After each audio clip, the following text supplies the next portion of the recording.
বিগত 15 বছরে পুলিশের সকল অসহযোগিতামূলক আচরণ তাদের প্রতি এক নেতিবাচক প্রভাব ফেলেছে সাধারণ জনগণের মনে। এরপর বৈষম্য বিরোধী ছাত্র আন্দোলনের সময় তাদের দানবীয় রূপ দেখার পরে ভয় এবং আতঙ্ক যেন বেড়ে গেছে দ্বিগুণ। অন্যদিকে অন্তর্বর্তীকালীন সরকার ক্ষমতায় আসার পরে বিভিন্ন সেক্টরে শুরু হয়েছে সংস্কারের কাজ।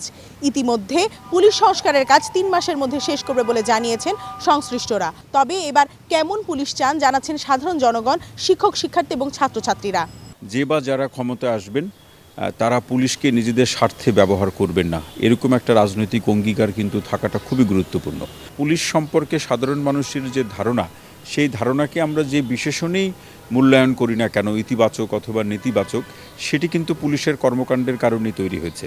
আবার এই অবস্থা থেকে একেবারে আস্থার সম্পর্কে যাওয়ার ক্ষেত্রেও কিন্তু পুলিশকে তার কর্মের মাধ্যমেই, অর্থাৎ ভূমিকা পালনের মধ্য দিয়েই কিন্তু মানুষের আস্থাটা অর্জন করতে হবে। আমরা সংস্কারের প্রশ্নে অনেক সিদ্ধান্ত আসবে, অনেক প্রস্তাবনা আসবে, কিন্তু কর্মের দিক থেকে, মানসিকতার দিক থেকে যদি পুলিশ পরিবর্তন হতে না পারে, তাহলে সংস্কারটা আসলে যথার্থ বা যথাযথ অর্থবহ হবে না।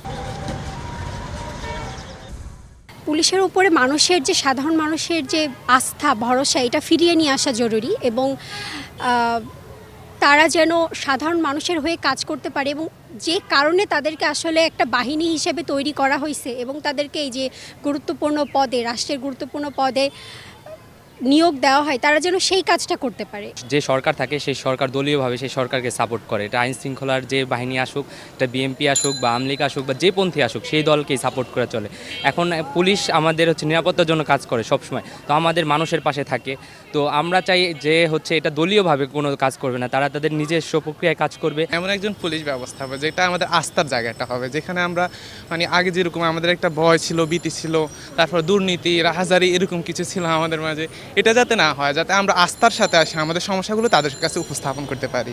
এখন আমাদের রাষ্ট্র যারা পরিচালনার কার্যক্রমে যারা নিযুক্ত হয়েছেন, তাদের আসলে উভয় দিকের যেই পারস্পরিক যে সৌহার্দ্যপূর্ণ সম্পর্কটা হওয়ার কথা ছিল, যে আমরা কেমন পুলিশ চাই বা পুলিশ কেমন জনগণ চাই, দুইটা দিকে আসলে তাদেরকে বিবেচনা করতে হবে।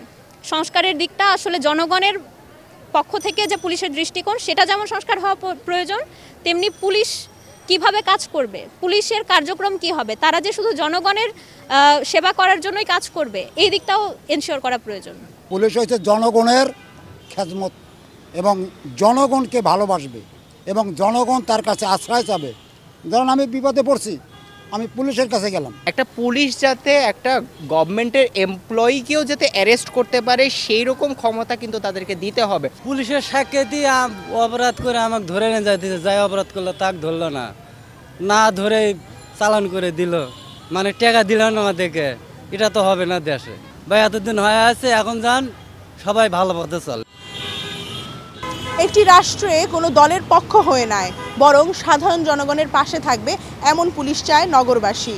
অন্যদিকে পুলিশ নামে যে আতঙ্ক এবং ভয় সাধারণ জনগণের মনে সৃষ্টি হয়েছে, তা দূর করতেও সংস্কারের কাজে অন্তর্ভুক্তি দরকার আছে বলে মনে করেন নগরবাসী। প্রমা চৌধুরী, নিউজ 24, ঢাকা।